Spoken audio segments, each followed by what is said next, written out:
¿Qué tal? Muy buenos días. Mi nombre es Laure de Lalande, soy directora del área de desarrollo sostenible de ETOS y les doy la bienvenida a este evento, Riesgos de corrupción en programas sociales. Este evento lo organizamos en conjunto con nuestros colegas de GESOC y nuestro objetivo es dar a conocer el trabajo que hemos realizado desde sociedad civil para desarrollar metodologías que nos permitan identificar riesgos de corrupción en programas sociales. Hemos trabajado para el desarrollo de herramientas que buscamos que sean amigables para que la ciudadanía pueda realizar este tipo de acciones de vigilancia y el propósito final es incentivar que los programas sociales tengan mejores resultados. En este momento le voy a ceder la palabra a mi colega Alfredo Elizondo, quien es coordinador de programa de GESOC. Adelante, Alfredo. Muchas gracias, Laure. Buen día a todas y a todos los que nos acompañan. Mi nombre es Alfredo Elizondo, coordinador general de GESOC, Agencia para el Desarrollo. Y justamente, el propósito, como comentaba Laure hace un momento, de poder realizar este evento es justamente dialogar sobre algunas acciones y sobre todo herramientas que hemos generado desde sociedad civil para poder contribuir a el control de la corrupción a través de la identificación de riesgos presentes en los programas de desarrollo social. Para ello, pues bueno, vamos a tener una sesión que está dividida en tres partes. La primera de ellas tiene que ver justamente con la presentación de una serie de herramientas que hemos generado para poder identificar riesgos de corrupción, además de que hablaremos sobre su implementación y principales hallazgos. En segundo lugar, tendremos algunas rondas de preguntas que están dirigidas y posteriormente voy a presentar a las personas panelistas que nos acompañan el día de hoy relacionadas justamente con el contenido de la primera sección. Y en un tercer momento tendremos una serie de preguntas bueno, estas preguntas proponemos que puedan venir de la audiencia que nos acompaña, ya sea a través de la plataforma Zoom o bien también a través de los espacios virtuales de Facebook, en donde se está transmitiendo justamente esta sesión. Antes de proseguir con la primera parte, me gustaría presentar a los panelistas que nos acompañan el día de hoy. Comenzaré con José Nabor Cruz, quien es actual secretario ejecutivo del Consejo Nacional para la Evaluación de la Política de Desarrollo Social, el Coneval. El doctor Nabor Cruz cuenta con licenciatura, maestría y doctorado en Economía por la Universidad Nacional Autónoma de México. También realizó una estancia postdoctoral en el Instituto de Investigaciones Económicas de la UNAM, donde en ese instituto es investigador desde el 2014 y también, bueno, el doctor Nabor pertenece al Sistema Nacional de Investigadores Nivel 1 para el periodo 2021-2023. Finalmente, también ha investigado sobre temas como la desigualdad de la distribución del ingreso, extrema pobreza, lento crecimiento económico, tanto en México como en términos de la economía global. Perdón. En segundo momento también nos acompaña Tania de la Garza. Ella es economista con maestría en políticas públicas por el ITAM. Actualmente es coordinadora de evaluación y uso de evidencia en el Centro CLIR. Fue también titular del área de evaluación de Coneval durante 11 años y pues ha publicado diversos artículos sobre evaluación, desarrollo de capacidades en materia de evaluación, sistemas de monitoreo, y también ha sido consultora para organismos internacionales como el Banco Mundial y las Naciones Unidas. En tercer lugar, nos acompañará también Roberto Moreno. Roberto es maestro en políticas públicas por el ITAM. Actualmente es titular de la Unidad de Riesgos y Política Pública de la Secretaría Ejecutiva del Sistema Nacional Anticorrupción. Y en esta función tiene atribuciones relacionadas con proponer metodologías, indicadores y políticas en materia anticorrupción. Además, fue director general de Planeación y Desempeño Institucional en el INAI. También ha desempeñado cargos dentro de la Secretaría de Hacienda y Crédito Público, donde tuvo a su cargo la Dirección General Adjunta de Seguimiento e Información del Desempeño, y también se ha desempeñado en otros cargos dentro del Gobierno del Estado de Oaxaca y la Secretaría de la Función Pública. Finalmente, nuestra cuarta panelista es Anaid García, quien es licenciada en Ciencias Políticas y Administración Pública y especialista en Finanzas Públicas por la UNAM. Es también experta en temas de transparencia, finanzas públicas y participación ciudadana.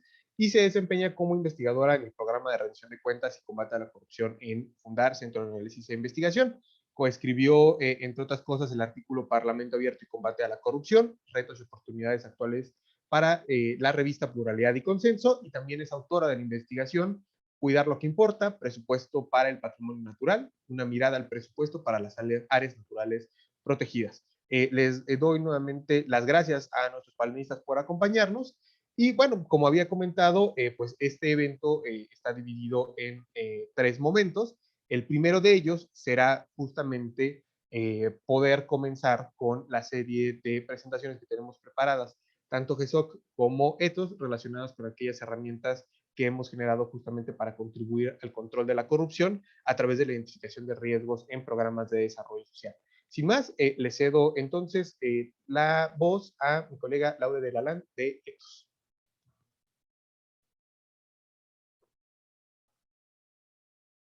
Muchísimas gracias, Alfredo. Listo, para iniciar esta presentación quisiera empezar a hablar de los programas sociales y su importancia. En términos de cifras, en 2020 teníamos alrededor de 120 programas y acciones de desarrollo social que sumaban un monto total de más o menos 800.000 millones de pesos. Si agregamos, esto es una cifra, perdón, a nivel federal exclusivamente, si agregamos los programas que se ejecutan en estados y municipios, alcanzamos una cifra de más de 1.400 programas. Ahora, la mayor importancia de los programas sociales seguramente es que son instrumentos de políticas públicas pensados para resolver los problemas sociales y en este sentido pues pueden en particular ayudar a reducir la pobreza. La que sigue, por favor. Ahora, no es metodológicamente posible cuantificar los actos de corrupción en estos programas. No obstante, sí encontramos varios estudios que demuestran que es un problema bastante grave. Entre otros estudios pues están los hallazgos de la Auditoría Superior de la Federación, donde año tras año vemos montos importantes que no pudieron ser comprobados. También hay algunos elementos de contexto que fomentan la corrupción en los programas sociales y en particular el hecho de que estos programas sean fragmentados, dispersos y numerosos ayuda mucho a que los operadores puedan emprender actos de corrupción sin ser sancionados. Ahora, cuando hablamos de corrupción, no solo estamos hablando de problemas de desvío de recursos. En este caso, las formas de corrupción son muchísimas y van desde el uso político electoral de un programa hasta el establecimiento, por ejemplo, de una red sofisticada de corrupción. El peor escenario para un programa social es cuando la corrupción se vuelve sistémica. Y la corrupción es sistémica cuando la principal razón de ser del programa es, digamos, son aquellos beneficios que genera a raíz de los actos corruptos. Entonces, en este caso, el programa se mantiene en el tiempo para poder mantener estos beneficios que genera a algunos actores en particular. No es el caso de todos los programas en México, pero sí de muchos. La que sigue, por favor. Ahora, nosotros planteamos que la corrupción explica por qué, o sea, explica, no en totalidad, pero explica en gran parte por qué los programas sociales tienen malos resultados. Voy a dar algunas cifras o ejemplos sobre estos malos resultados. El índice de desempeño de los programas, el INDEP, en el 2020, estima que el 85% de los programas presentan deficiencias que afectan su desempeño. En cuanto a los resultados sociales concretos, seguimos con un 44% de la población en situación de pobreza y porcentajes importantes de población con carencia de acceso a servicios básicos. En conclusión, lo que estamos diciendo es que la pobreza está en parte asociada con un problema de corrupción en la política social. La que sigue, por favor. Ahora, si existe este programa, una pregunta podría ser, ¿por qué no se estudia más? ¿O por qué no se estudia de manera más consistente? La respuesta es bastante sencilla. No se estudia porque es muy complejo de estudiar. Y esta complejidad tiene dos grandes causas. Por un lado, la corrupción es de por sí un fenómeno sumamente complicado y difícil de estudiar. Y no solo hay una sola forma de ser corrupto, sino que hay miles para el caso de los programas sociales. Y por otro lado, los programas sociales son tan dispersos y tan diferentes que también se vuelven muy difíciles de analizar. No hay un estándar que nos permita decir una forma sencilla de estudiar, para estudiar los programas sociales. La que sigue, por favor. Ahora, identificar y estudiar los actos de corrupción como tal es algo que le corresponde pues, a la auditoría, a los periodistas, al Poder Judicial, entre otros. Podríamos preguntarnos cuál podría ser el lugar de la sociedad civil en todo eso. La que sigue, por favor. Nosotros lo que creemos es que podemos por lo menos prevenir estos actos estudiando, no los actos como tal, sino los riesgos de corrupción que presentan los programas. Eso tiene varias ventajas, porque hablar de riesgos es menos arriesgado que hablar de actos de corrupción. Y también permite establecer un diálogo con las instancias de gobierno. Con la experiencia hemos visto que realizar este tipo de análisis es una excelente manera de llevar a cabo acciones de vigilancia ciudadana. Ahora, cuando identificamos algunos focos rojos donde podría haber más riesgos de corrupción, nosotros les ahorramos tiempo a quienes estudian los actos de corrupción, porque les estamos diciendo dónde es que tienen que poner más atención. Ahora cedo la palabra a mi colega Néstor Genis, quien es investigador en ETOS. Adelante, Néstor. Muchas gracias, Laure. Pues bueno, como lo comentas, lo que hicimos fue buscar identificar estos focos rojos, lo cual se dio a partir de la suma de conocimientos sobre programas sociales, de tal forma que concluimos que el tipo de corrupción depende de varios aspectos de cada programa. Identificamos que los principales son los bienes y servicios, la forma de operar, el tipo de cobertura o focalización, los mecanismos de control, supervisión y evaluación y los perfiles de los funcionarios. La siguiente, por favor. Entonces, a partir de este conocimiento, elaboramos una exhaustiva lista de los procesos o características relacionados con riesgos de corrupción, entre ellos, por ejemplo, la calidad de las funciones administrativas, descentralización operativa, selección y asignación de proveeduría, calidad de los informes sobre ejercicio, entre otras. La siguiente, por favor. En este proceso, con base en esta amplia lista, en la que identificamos los procesos o características relacionadas con los riesgos de corrupción, construimos en primera instancia una herramienta para evaluar programas a nivel federal, agrupadas en 6 dimensiones que permiten determinar si existen riesgos de corrupción en un programa social. Estas 6 dimensiones son aspectos generales, padrón, operación, transparencia y participación ciudadana, presupuesto y evaluación. La siguiente, por favor.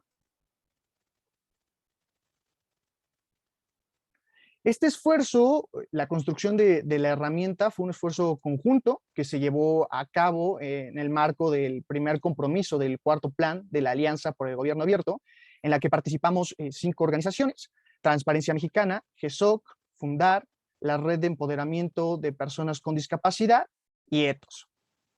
La siguiente, por favor. Bueno, aquí tenemos un pequeño ejemplo de la estructura de la herramienta. Esta se construyó como una especie de matriz en la cual cada una de las variables cuenta con criterios específicos para su calificación.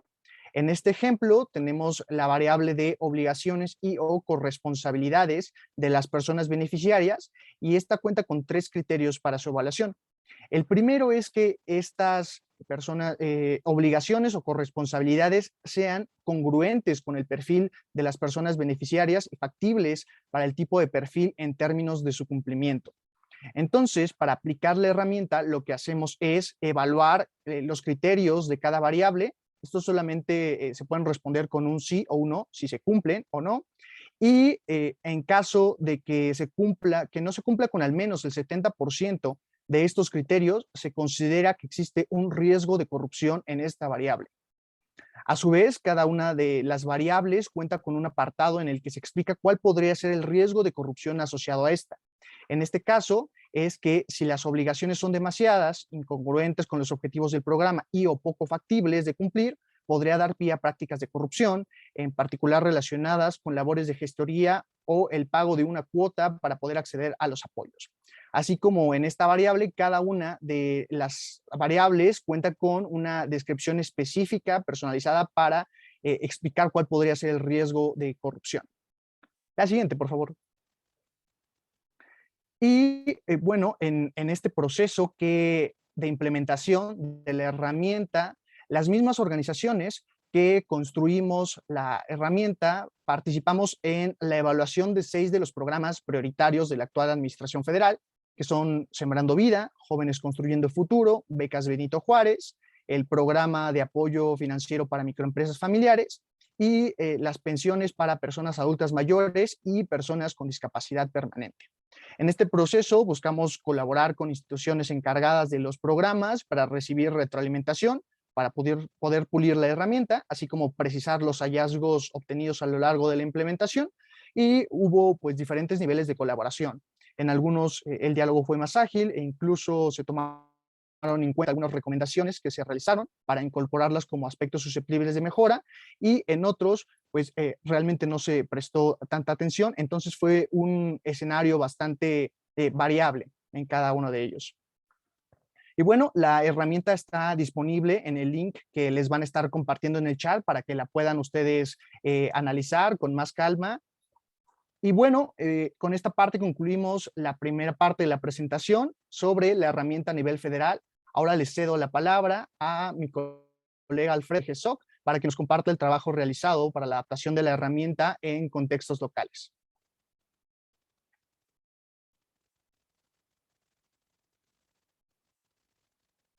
Muchas gracias, Néstor. Pues bueno, para poder continuar con esta presentación, lo primero es comunicarles que justamente habíamos comenzado este tipo de labores desde el ámbito federal, pero desde GESOC identificamos también que, bueno, no solamente se trata, digamos, de riesgos que están presentes en los programas sociales de la federación, sino que en el ámbito local, pues existe también una serie de riesgos asociados a los programas que implementan tanto los gobiernos estatales como los gobiernos municipales. En el caso de los gobiernos estatales, mencionaba Laura hace un momento, que justamente pues hay alrededor de unos 1.400 programas que hemos identificado implementados por los gobiernos estatales. En el caso de los gobiernos municipales, pues el dato más actualizado nos los ha proporcionado justamente Coneval, y estamos hablando alrededor de unos 5.000 programas implementados por todos los municipios del país. Entonces, el universo, digamos, de intervenciones públicas a analizar, pues es bastante amplio, y justamente nosotros estábamos comenzando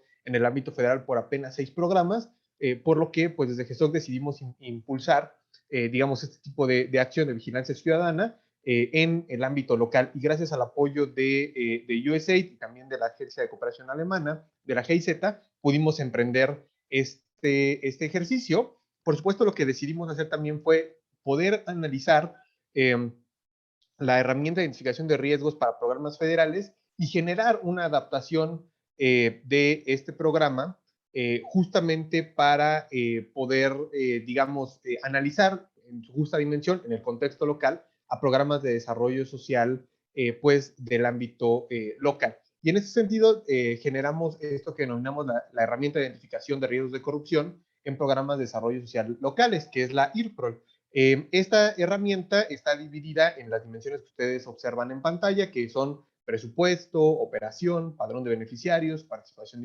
ciudadana, fiscalización y evaluación. Y de la misma forma que ocurre en el ámbito federal, pues de lo que se trata es de poder hacer, digamos, un análisis, de carácter sistémico de los programas de desarrollo social en lo local. Esta herramienta, digamos, una de las principales diferencias que tiene es, por una parte, el número de variables que están que la contienen, que son alrededor de unas 60 variables, con respecto a la herramienta federal, que son alrededor de unas 120 variables. Y por otra parte también incorporamos algunas variables que no necesariamente, digamos, tenían utilidad en el caso de los programas federales, porque son, digamos, aspectos que ya se han institucionalizado desde hace mucho tiempo los programas federales, pero en el caso de los programas sociales locales no necesariamente, como el caso, por ejemplo, de la correspondencia entre un programa presupuestario y el programa que se implementa en la realidad operativa, digamos, de los programas sociales locales. Avanzamos hacia la siguiente diapositiva, por favor.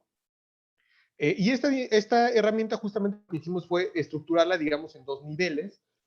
Un primer nivel de variables que consideramos de institucionalidad básica, que denominamos variables de nivel A, donde hay aspectos para analizar iniciales como si se cuenta con el presupuesto aprobado del programa, si cuenta con reglas de operación, si cuenta con un padrón público de beneficiarios, si cuenta con indicadores y demás, que digamos son aspectos, digamos, básicos de la operación de cualquier programa, ¿no? En un segundo nivel, hay una serie de variables que, digamos, están interrelacionadas con las variables de nivel A y que justamente nos dan cuenta de otros aspectos que puedan ser, digamos, muy relevantes en términos de riesgos de corrupción. Por ejemplo, variables en términos de presupuesto, podría ser el presupuesto que se ejecuta a lo largo del año por parte del programa. El principal problema que tenemos es que si para empezar no se conoce cuál es el presupuesto que se le aprueba al programa, va a ser muy difícil que se pueda conocer cuál es el presupuesto que ese mismo programa gasta a lo largo de un año o un ejercicio fiscal. Entonces hay esta interdependencia y de la misma forma que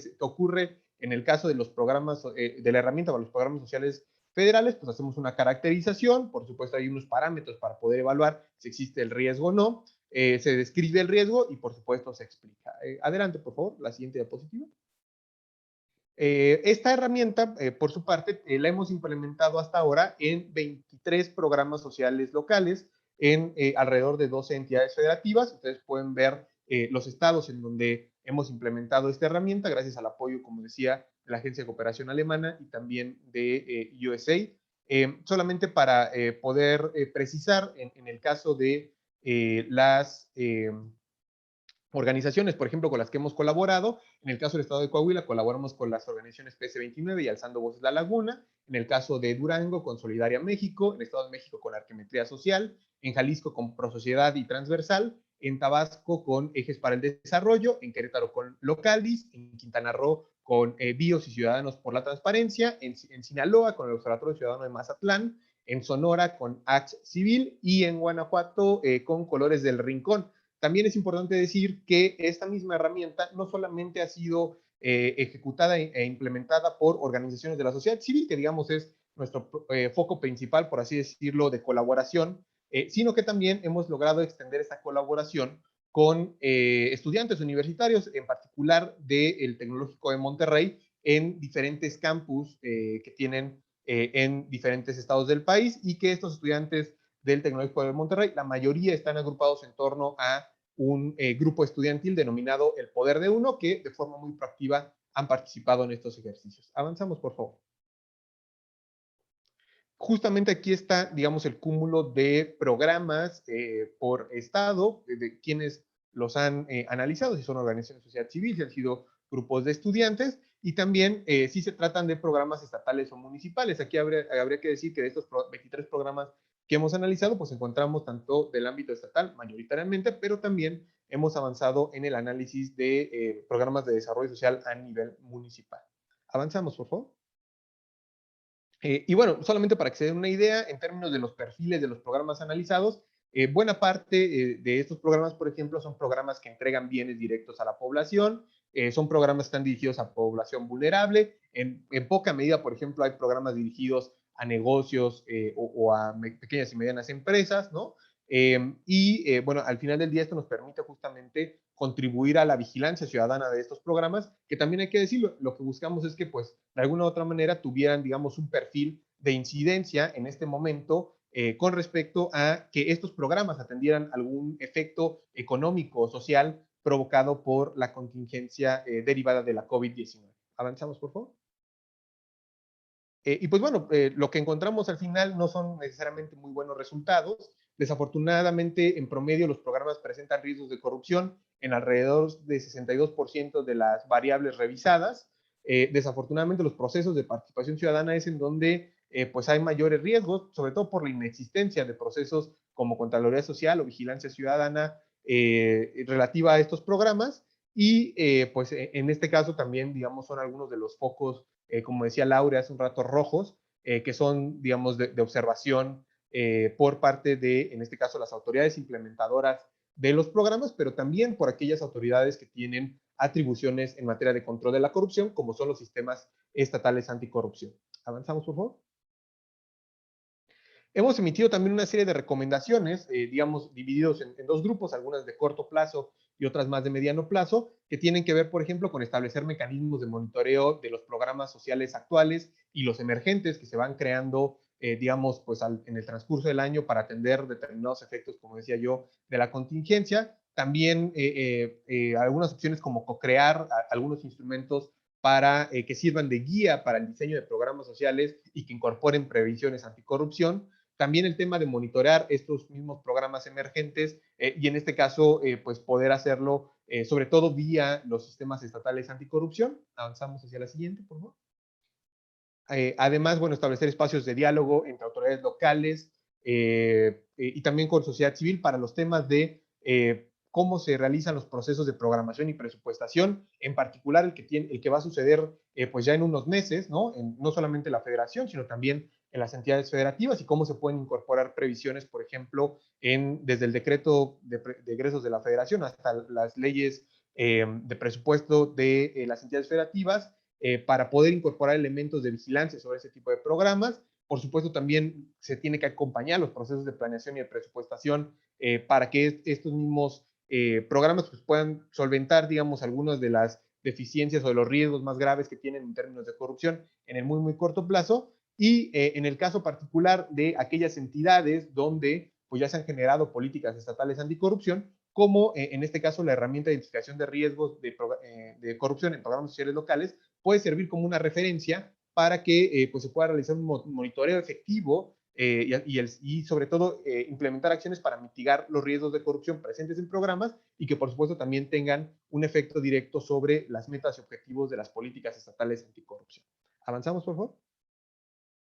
En el mediano plazo, por supuesto, pues se tiene que crear, digamos, un repositorio o generar un sistema que nos provea de información sustantiva sobre cómo están los programas de desarrollo social y cuáles son aquellos riesgos, no solamente los que se identifican, sino también cómo se llegan a mitigar estos riesgos en el corto y mediano plazo. Se requieren también generar informes públicos sobre cuáles son los resultados de este monitoreo y algo muy importante, institucionalizar mecanismos de vigilancia ciudadana que permitan que puedan existir espacios donde sociedad civil, me refiero a organizaciones, grupos de estudiantes, también, por ejemplo, periodistas, pues puedan tener un espacio para poder realizar este tipo de análisis, pero a la vez, bueno, que estos análisis no se queden, digamos, únicamente en el ámbito analítico, sino que puedan tener un efecto directo sobre cómo se identifican y mitigan riesgos de corrupción en este tipo de programas y que, por supuesto, pues este tipo de mecanismos estén institucionalizados para que haya una respuesta, como decía yo, por parte de las autoridades competentes, tanto quienes implementan los programas,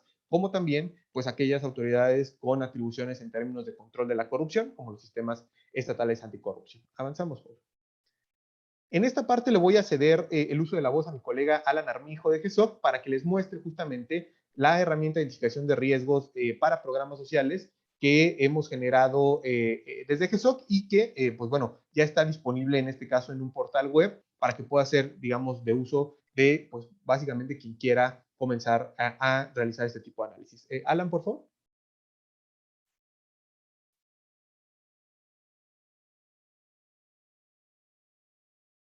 Hola, hola, muy buenos días a todas y a todos. Denme oportunidad de poder compartir pantalla y también iniciar video. Si me pueden habilitar el permiso, por favor.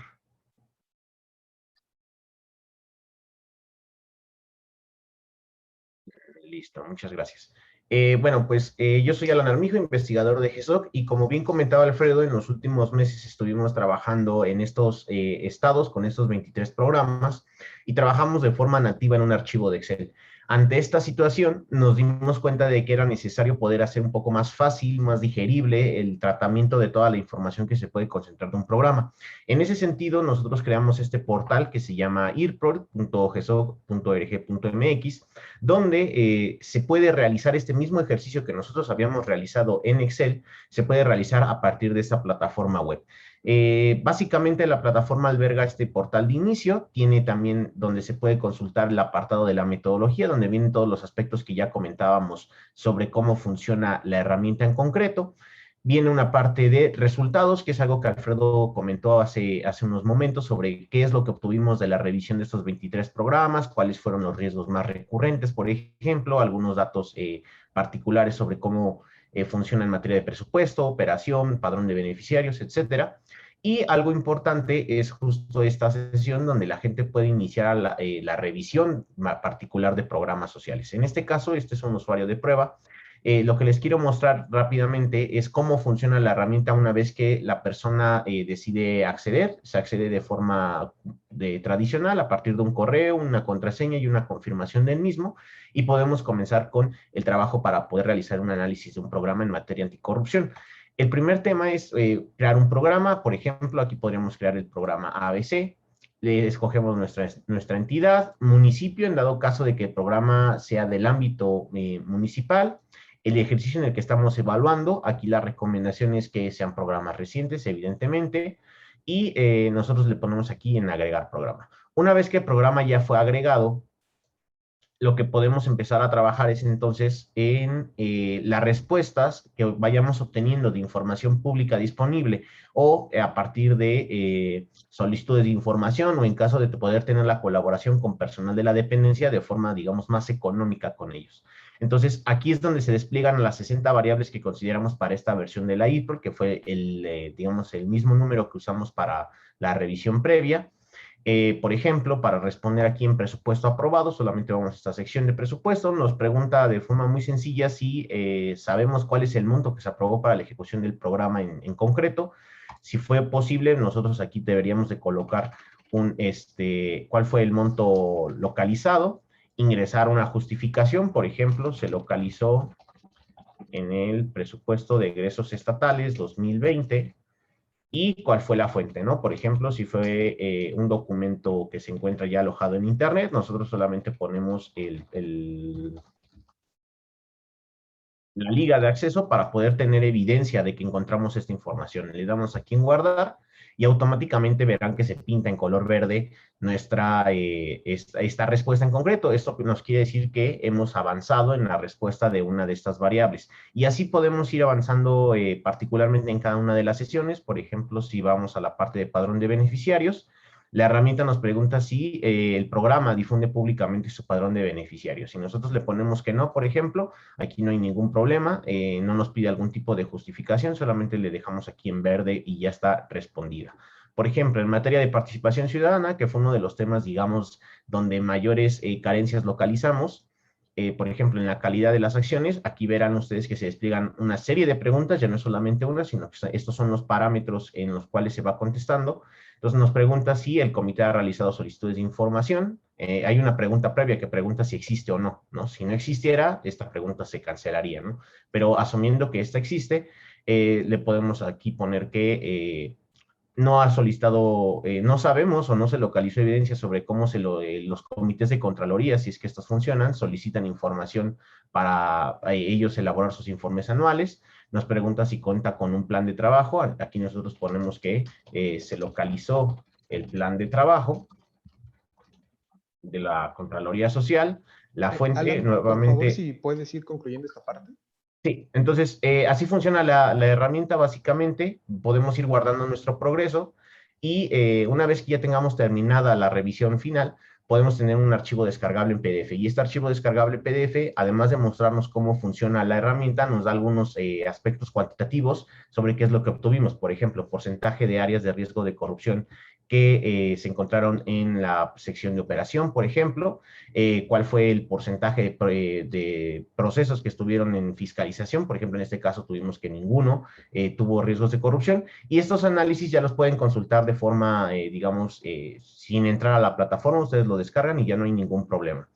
Otra de las herramientas que desde GESOC elaboramos en materia de, digamos, grupos de vigilancia para identificar riesgos de corrupción en programas sociales, obedece a una herramienta para la instalación e implementación de grupos de vigilancia ciudadana en la política social. En ese sentido, gracias a estos pilotajes que realizamos, nos dimos cuenta de que es importante que todos estos grupos que deciden hacer información, buscar información para identificar riesgos de corrupción, deben de tener algunos aspectos generales sobre cómo funciona la gestión pública de programas sociales, y dos, el tema de la participación ciudadana en el combate a la corrupción, y tres, cómo poder implementar este tipo de actividades. En ese caso, GESOC elaboró este documento que en nuestro portal de redes sociales, por ejemplo, ya lo encontraron al terminar esta reunión, donde podrán observar, por ejemplo, cómo fomentar este tipo de grupos de vigilancia ciudadana a partir del empleo de la IRPROL, y que ello les permita poder tener en factores de incidencia, poder tener una mejor revisión sobre los programas sociales, ¿no? Entonces, esta caja de herramientas que nosotros denominamos parte de estos tres grandes grupos, algunos temas de contexto general sobre la participación ciudadana y el combate a la corrupción, y cómo implementar, digamos, paso a paso, de una manera muy, muy, muy sencilla, cómo implementar estos grupos de vigilancia ciudadana y usar la IRPROL como un instrumento valioso para poder identificar estos riesgos de corrupción. Entonces, al final de la sesión, ustedes podrán consultar en nuestras redes sociales el acceso tanto a la IRPROL, que creo que también ya se los proporcionaron en el chat, y también van a tener acceso en nuestras redes sociales a este documento para su revisión. Muchas gracias, Alan.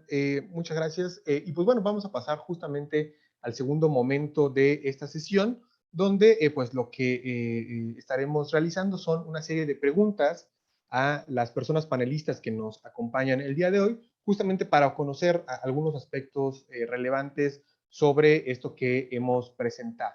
Entonces, me permitiré en un primer momento poder hacer estas preguntas a cada uno de nuestros panelistas. Solamente recordar que para poder responder estas preguntas tendrán ustedes un tiempo de hasta 4 minutos. Yo, en caso de que falte un minuto, les estaré recordando pues, que, bueno, falta un minuto para que podamos ajustarnos a los tiempos.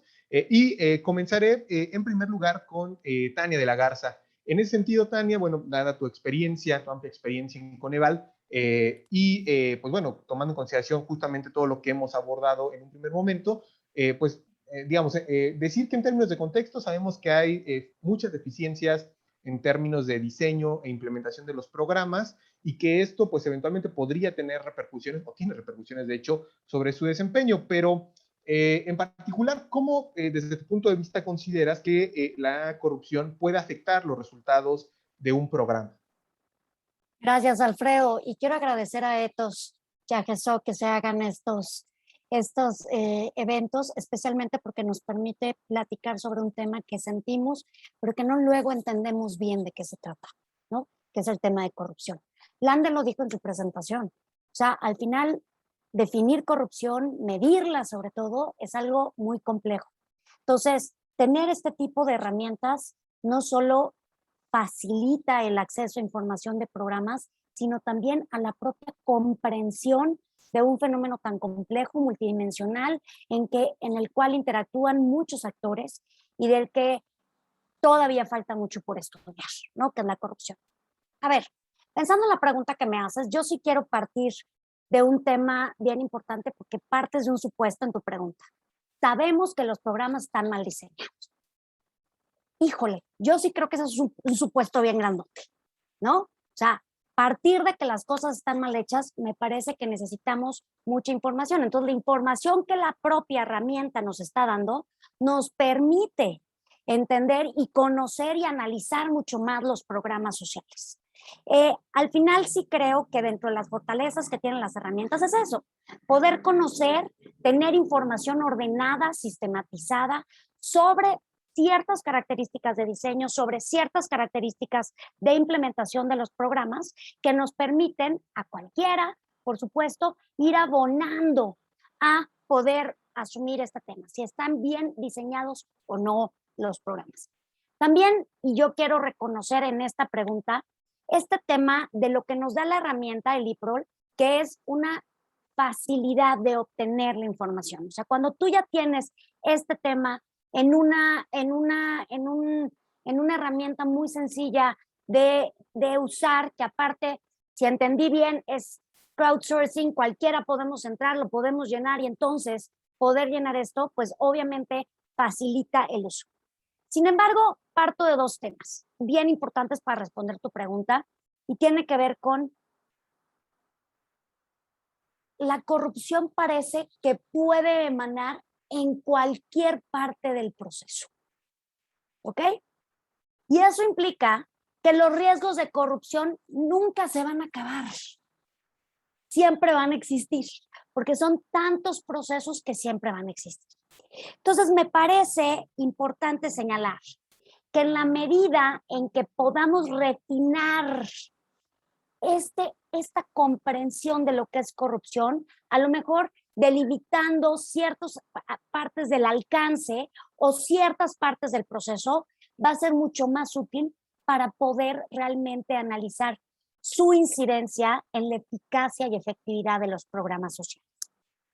Y solo me quedo con un punto importante para darle punto a los demás colegas. Y tiene que ver con este alcance de la definición de corrupción. Hay una parte importante que responde a tu pregunta, que es omitir, considerar la evidencia que existe para atender ciertas problemáticas.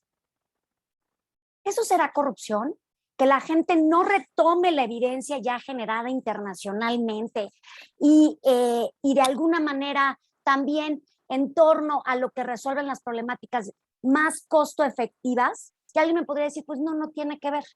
Pero dada la definición que ustedes usan de corrupción, que es abuso del poder público para ganancia personal, pues parecería que los hacedores de política pública tienen una ganancia personal cuando rápidamente entregan un programa que rápidamente puede ser electoral y que no tiene ningún beneficio sobre el problema que se atiende.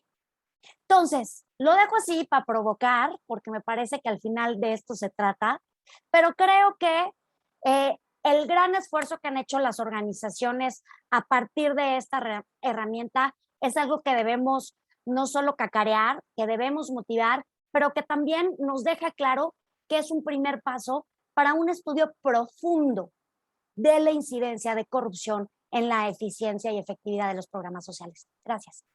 Muchas gracias, Tania. Y sí, sin duda, el tema de, digamos, la existencia de los riesgos de corrupción es algo que va a estar presente en todo momento.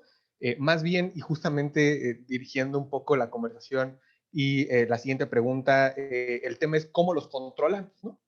Porque al final del día, pues a pesar de que existen, deben de tener también una respuesta institucional. Y justamente para el tema de control de la corrupción, pues mi siguiente pregunta va dirigida hacia Roberto Moreno.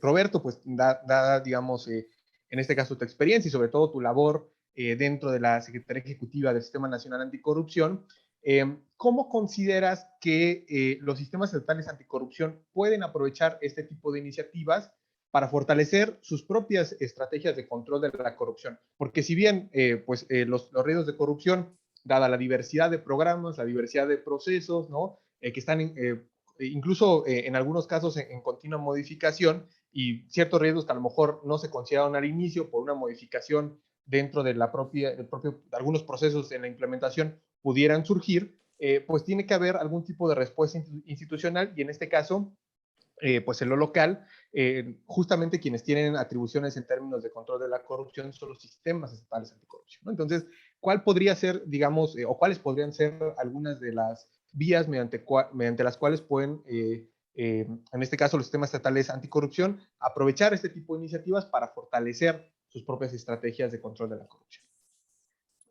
Alfredo, pues muchas gracias. Saludo a todos y todos los que nos están siguiendo en las diferentes plataformas. Y antes de iniciar mi intervención, pues prácticamente felicitar tanto a Ethos, a GESOC, a todos los equipos técnicos por realizar y hacer realidad esta herramienta de riesgos de corrupción en programas sociales. Contestando específicamente la pregunta, Alfredo, como tú sabes, aprobó una política nacional anticorrupción en enero de 2020. Ahí, obviamente, lo platicamos en su momento, seguimos mucho el plan de acción que tanto Ethos, obviamente GESOC, Transparencia Mexicana, de Gobierno Abierto realizaron para este compromiso de riesgos en programas sociales y quedó como una prioridad dentro de la política nacional anticorrupción darle seguimiento a este tipo de riesgos de corrupción. Como bien decía Tania, hay que delimitar el concepto de riesgos de corrupción, ¿no? Para muchos servidores públicos, significa, a la hora que tú aceptas un riesgo que puede convertirse en corrupción, pareciera que estás aceptando ya la corrupción per se. Y aquí hay que delimitarlo, ¿no? Riesgos de corrupción es exactamente, tiene que ver con algo más de eficiencia y eficacia, más que ya el hecho consumado, ¿no? Es aumentar la probabilidad de que este hecho puede como suceder. Y es exactamente como lo ve la Política Nacional Anticorrupción, este tipo como de conceptualizaciones, y por eso la herramienta viene a abonar al cumplimiento de esta prioridad. ¿Cómo lo podemos cumplir? Uno, tú bien lo dijiste en la presentación, por las políticas estatales anticorrupción. Hoy tenemos 16 de 32 políticas estatales anticorrupción ya aprobadas. Se está recomendando desde la Secretaría Ejecutiva metan esta prioridad y puedan meter acciones para, obviamente, disminuir los riesgos de corrupción en los programas sociales.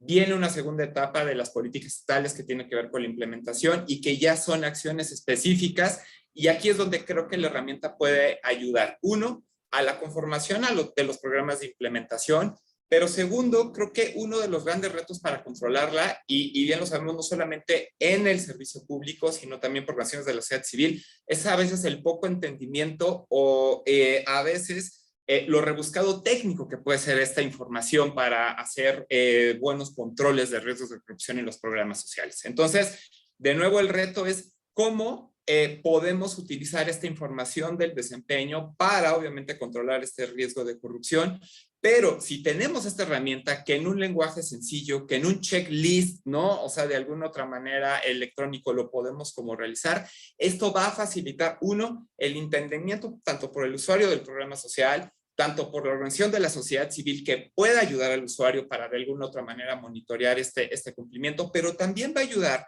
a los comités estatales anticorrupción, a las secretarías ejecutivas, a las comisiones ejecutivas, de emprender actos de co-creación entre los sistemas estatales anticorrupción, junto con estos participantes de la sociedad civil, ¿no? Uno de los retos que también deja la política, tanto nacional y las políticas estatales, es la ausencia de espacios de participación ciudadana.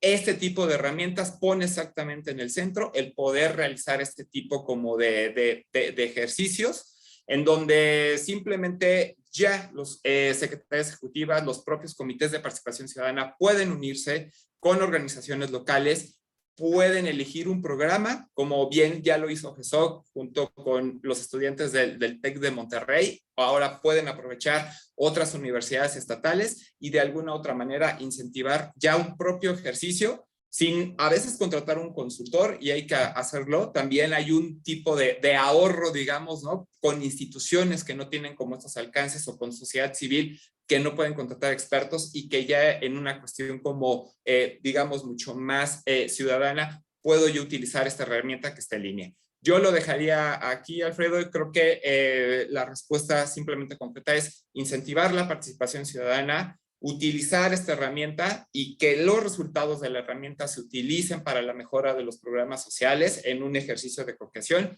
y que los sistemas estatales anticorrupción, así lo va a seguir incentivando la Secretaría Ejecutiva, puedan incorporar este tipo de conceptos y este tipo de acciones de implementación en la política nacional, en sus políticas estatales y en los próximos sistemas de evaluación y desempeño, en donde puede agarrar ya índices ponderados, variables que ustedes nos están dejando ya las 60 o hasta las 120 para ir atendiendo programas prioritarios a nivel local. Gracias. Muchas gracias, Roberto. Sí, sin duda, el tema de detonar la participación tanto en el ámbito local como, digamos, para lo que tiene que ver con el análisis de programas federales, pues sigue siendo, digamos, una agenda que está abierta. Y justamente en términos de esta agenda, me gustaría dirigir ahora la conversación y la siguiente pregunta a nuestra colega Anaid García de Fundar. Digamos, Anaid, pues bueno, tanto Fundar como Transparencia Mexicana, ETOS, la Red de Empoderamiento para las Personas con Discapacidad, hemos participado en este compromiso gasto abierto y responsable de programas sociales en el cuarto plan de acción. Partiendo de esta experiencia y sobre todo, tanto digamos en la participación, en el compromiso, pero sobre todo en la construcción de la primera versión de la herramienta que se ha generado para analizar programas sociales federales, ¿cuáles crees que son los principales retos para la colaboración entre sociedad civil y el sector público en este tipo de temas? Pues, digamos, partiendo ya, digamos, de un recorrido de un poco más de un año en actividades de este compromiso. Claro, pues muchísimas gracias por la invitación a este evento. En primer lugar, yo mencionaría retos en la colaboración del gobierno y sociedad civil en la Alianza para el Gobierno Abierto a nivel general y de forma muy breve. La experiencia en México, a pesar de ser una de las más exitosas desde sus inicios, pues no ha sido fácil.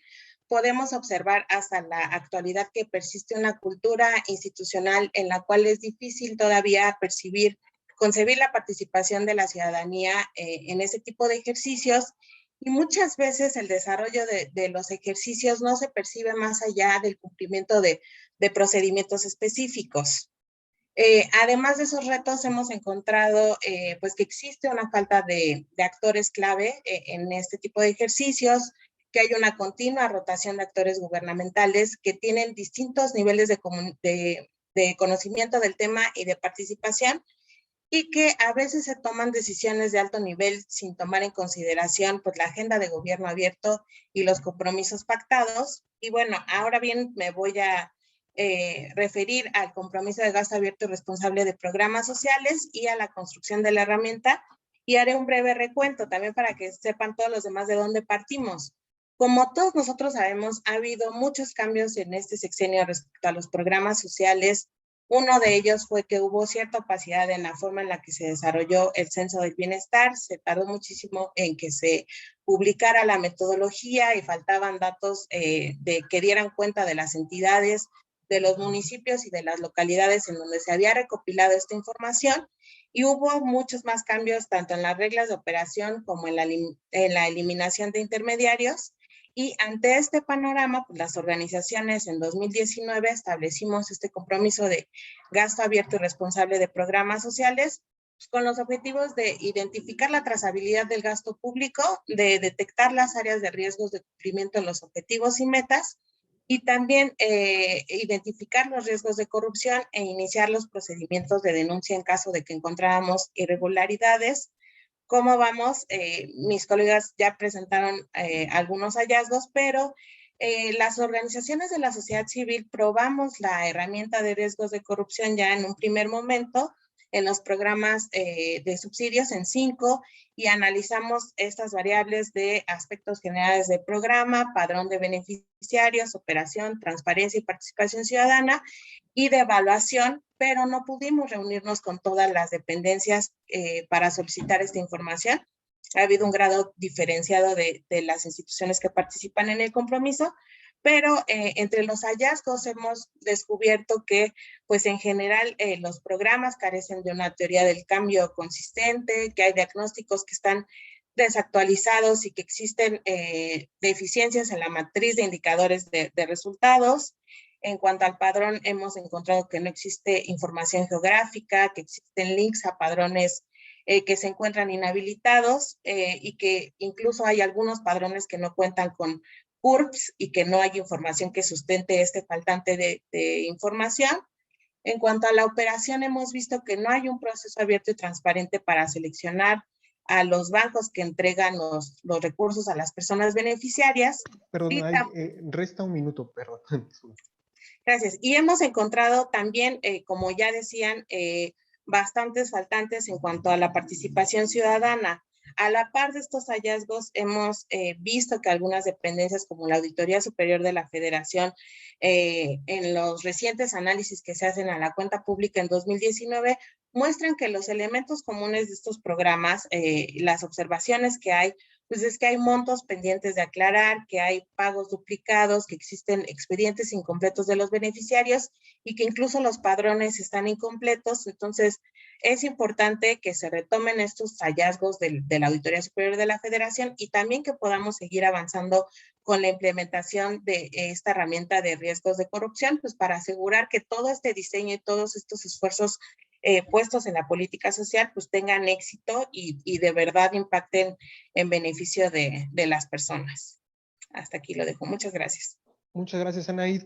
Y justamente con el tema del impacto que tienen los programas sociales y sobre todo pues que están dirigidos a la reducción de las brechas de pobreza y desigualdad, me dirigiré la siguiente pregunta al doctor José Nabor Cruz, secretario ejecutivo de Coneva, quien nos acompaña también amablemente el día de hoy.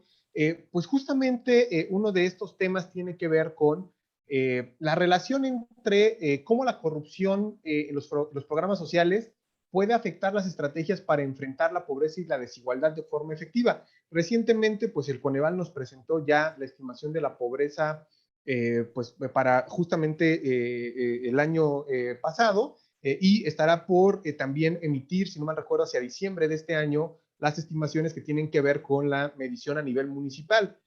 Justamente la pregunta gira en torno a esto, ¿no?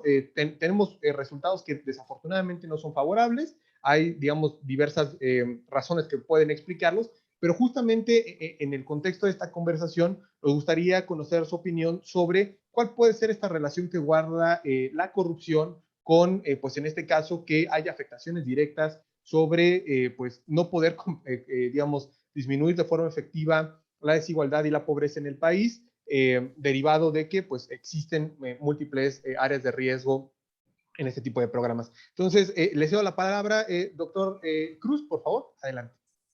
Claro que sí, muy buenos días, Alfredo, un gusto saludarlos. Agradezco también a Ethos y a GESOT por la invitación a Coneval. También felicito mucho por la presentación de esta serie de indicadores el día de hoy. También saludo con mucho gusto a Tania, a Naid y a Roberto. Un gusto compartir el panel con ustedes. Y bueno, es un tema bastante relevante. Ya mis colegas me parece que han introducido muy bien algunos de los enfoques de esta problemática. Y sobre todo voy a contextualizar mi respuesta con algunos de los informes que hemos dado a conocer en este primer semestre del 2021, muy particularmente en torno al documento sobre lo que desde nuestra área de coordinación analizamos en torno a la respuesta de las entidades federativas a través de intervenciones, acciones o programas sociales en el contexto de la pandemia. Hemos tenido 2 publicaciones, la primera que abarca un análisis de mayo a septiembre del año pasado y otra un poco más robusta de mayo 2020 a marzo 2021. En el primer periodo encontramos más de 660 programas en el ámbito social como respuesta a la contingencia sanitaria. En el periodo más amplio, mayo 2020, marzo 2021, 1,440 programas. ¿Y qué encontramos? Y me parece que van mucho en sintonía con lo que tú, Alfredo, ya nos presentabas en torno a algunos porcentajes y algunas aproximaciones al tema. Apenas el 49% de esos programas estatales tenían reglas de operación publicadas en sus gacetas estatales y apenas el 30%, un poco más del 30%, tenía estas reglas de operación publicadas en sus portales de internet. Ahí también tenemos un elemento de transparencia que sin lugar a dudas converge a la problemática que hoy estamos analizando.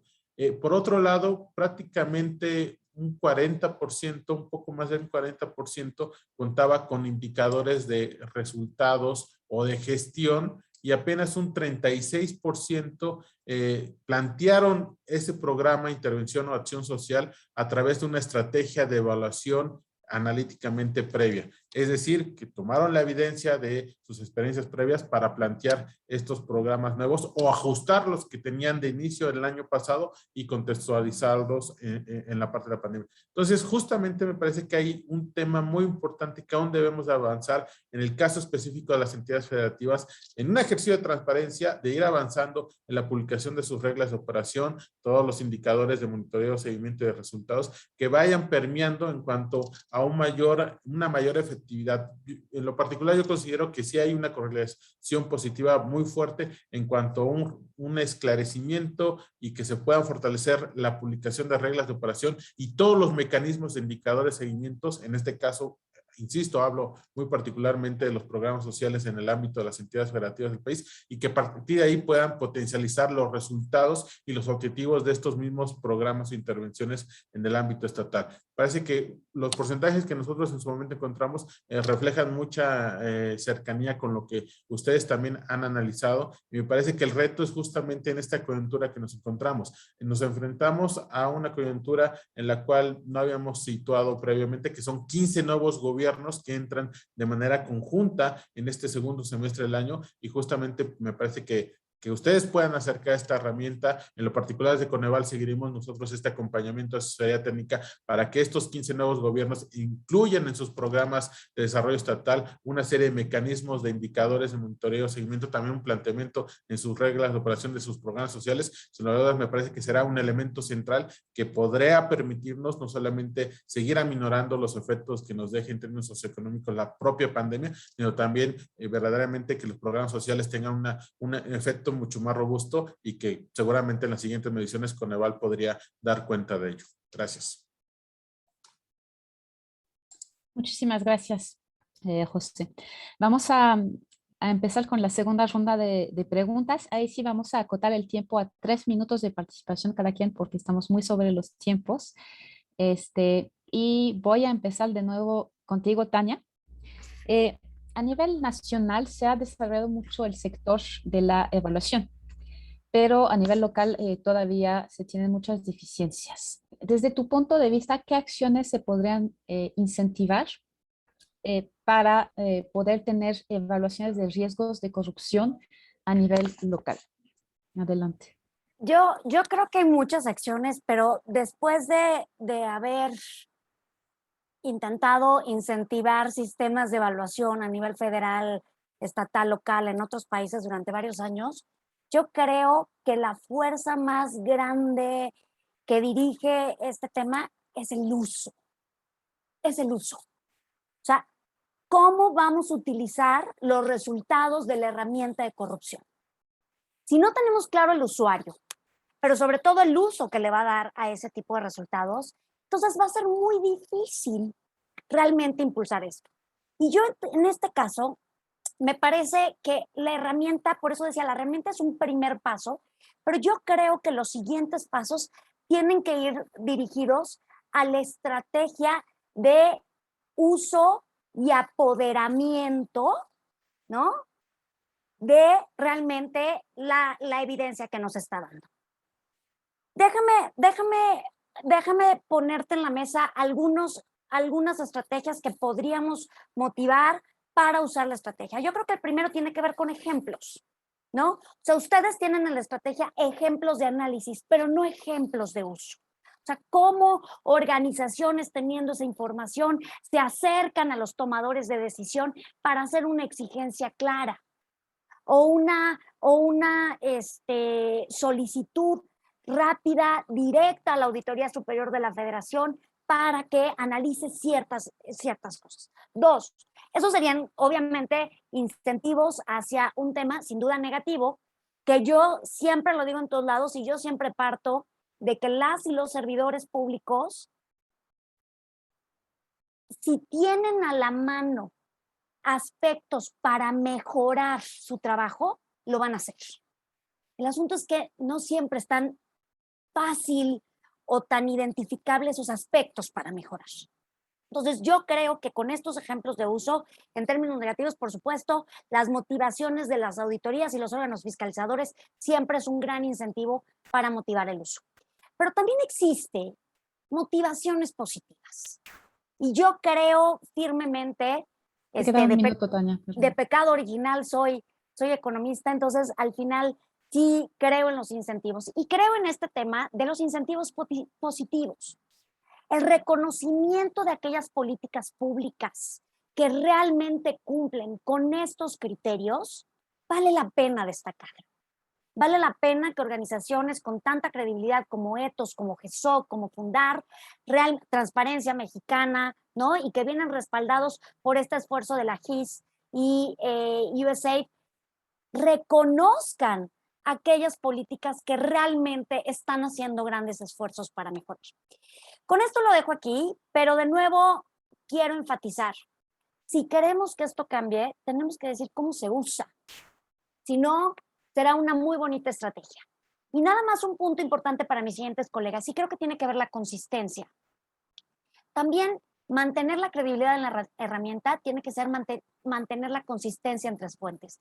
Coneval tiene un gran inventario de programas sociales que nos tomó 12 años construir, y yo sí creo que el hecho de que sea consistente con el IPRO puede ayudar mucho a fomentar el uso. Gracias, Laure.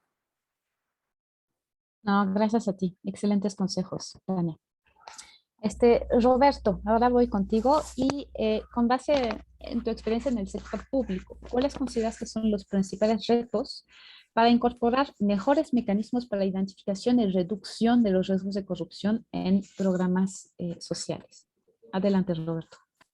Gracias. Bueno, en principio tiene que ser por parte del servicio público, ¿no? O sea, lo dijo Tania perfectamente, o sea, que no solamente sea una herramienta de cooperación y que esta herramienta pueda fomentar la cooperación ciudadana, sino también el uso por parte del servidor público de acercarse a este tipo de metodologías, utilizarla e incorporar estas recomendaciones que sale de la herramienta para la mejora propia del programa social.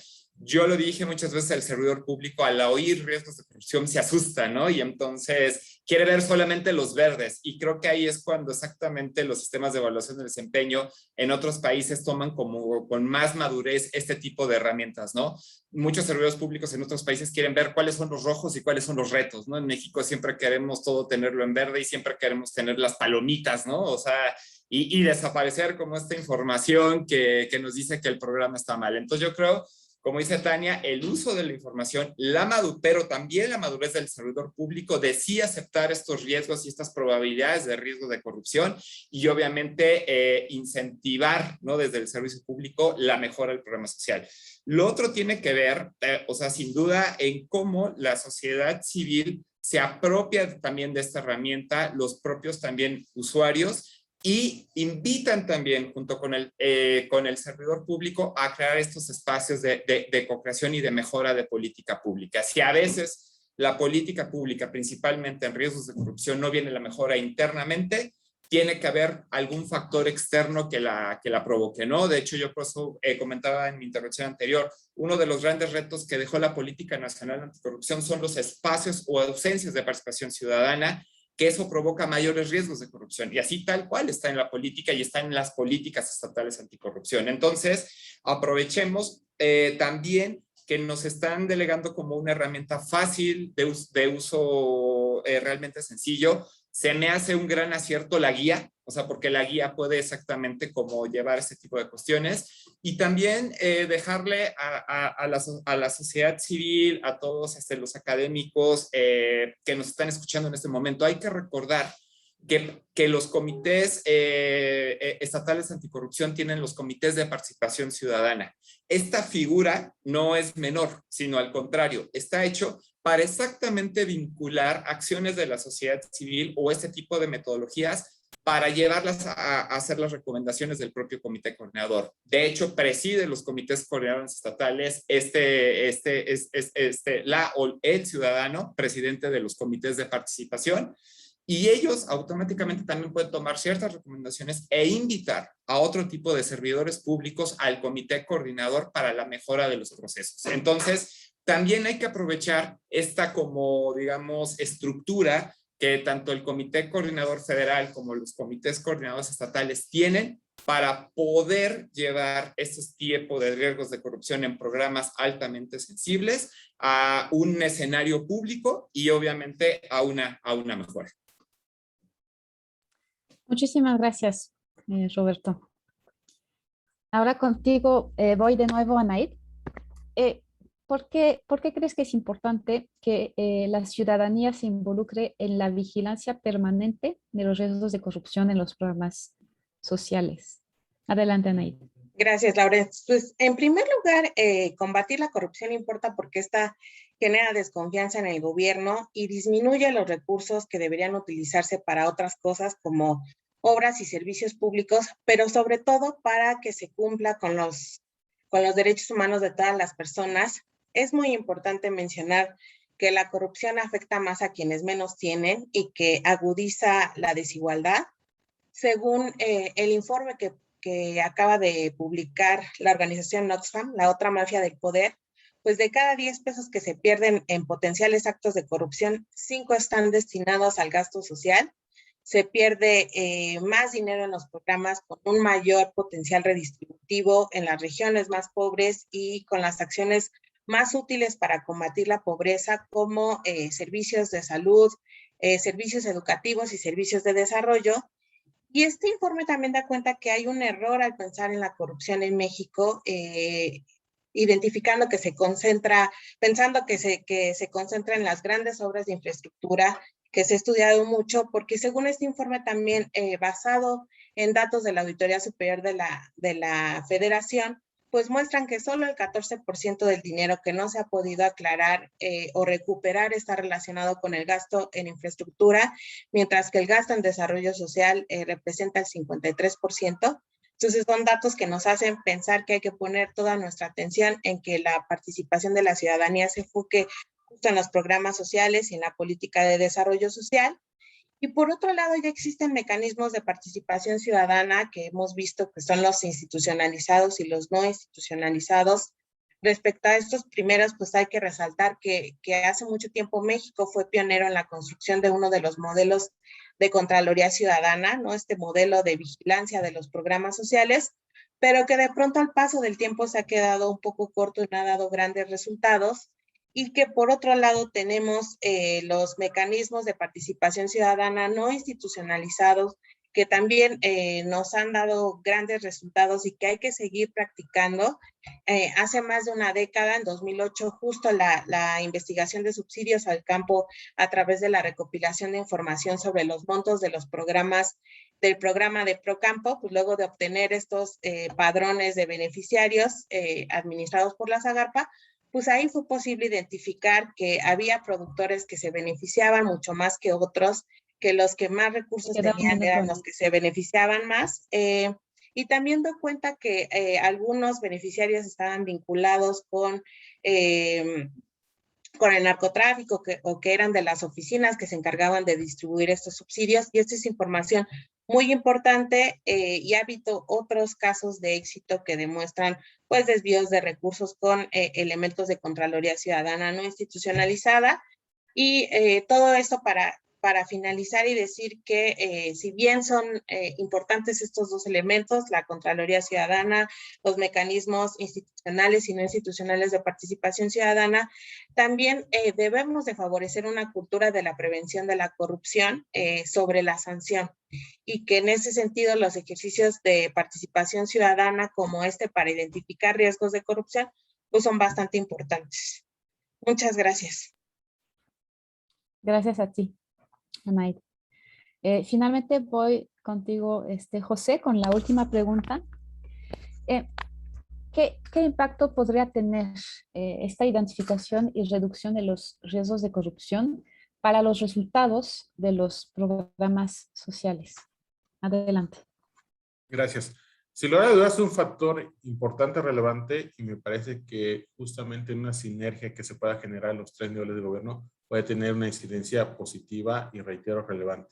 Ya les compartía en mi primera intervención algunos datos sobre, digámoslo de esta manera, los retos que aún existen en las entidades federativas. Obviamente también en el ámbito federal, todo lo que realizamos desde los aspectos susceptibles de mejoras, pues visualizan también ahí algunos elementos en algunas secretarías federales que pueden todavía ir mejorando sus indicadores de monitoreo, de seguimiento y propiamente los de resultados para que tengan una mayor eficiencia en cuanto al ejercicio del gasto social. Y si a este planteamiento le agregamos todas estas herramientas de vigilancia y de mecanismos de prevención de la corrupción, indudablemente el resultado se puede potencializar y tener una mayor, reitero, efectividad. Ahora bien, me parece que los colegas ya han planteado puntos muy interesantes, sobre todo, reitero, esta parte también del actuar de los servidores públicos, no solamente del gobierno federal, sino a nivel municipal y gobiernos estatales, porque también pasa mucho de la receptividad en cuanto a esta información, en cuanto a los responsables de las políticas públicas. Me parece que este porcentaje de que, si bien por un lado fue muy loable una relativa pronta respuesta de gobiernos estatales a través de programas sociales para enfrentar la contingencia, que apenas el 49% de estos tuvieran reglas de operación y menos de un 20% que fueran públicas en sitios de internet, esta regla de operación, me parece que eso habla también de esa ruta de que se debe fortalecer por parte de los servidores públicos de los tres niveles de gobierno, no solamente que ellos tengan claridad en cuanto a la utilidad, sino que también en ejercicios, y ya lo decían algunos de ustedes, tanto la parte de la academia, ONG, sociedad civil, puedan demandarle a los gobiernos de los 3 niveles que puedan estar apropiándose de este tipo de herramientas. Me parece que, sin lugar a dudas, y con eso termino, ese ente llamado corrupción, desafortunadamente es un ente que está muy arraigado en nuestro país, en nuestra sociedad, pero justamente a través de ejercicios de ir visualizando no solamente estos indicadores que en este caso muy particular ustedes han construido, sino también transparentar, el ejercicio de transparencia y de publicación de todos los elementos de políticas públicas, de programas sociales, parece que es un paso, tal vez, yo diría no menor, pero sí es el primer paso para ir en el futuro reduciendo los niveles de corrupción en el país. Gracias. Muchísimas gracias, José. Desafortunadamente ya no tenemos tiempo para seguir con las preguntas del público, pero las hemos anotado y estaremos publicando las respuestas en nuestras redes sociales. Entonces estén al tanto de redes sociales de Ethos y de GESOC. Y pues nada más quiero agradecer de nuevo a nuestros panelistas por sus excelentes participaciones pues en un tema tan complejo. La verdad es que la discusión ha sido sumamente rica. Yo creo que más bien nos quedamos cortos de tiempo y pues como que nos quedamos con las ganas de hacer otro evento posterior para seguir con esta conversación. Bueno, pues esperemos que este webinario haya sido de su interés y les invitamos a que sigan nuestros webinarios, cuya información pueden encontrar en nuestras redes sociales, y les deseo a todas y a todos un excelente día. Hasta luego. Hasta luego.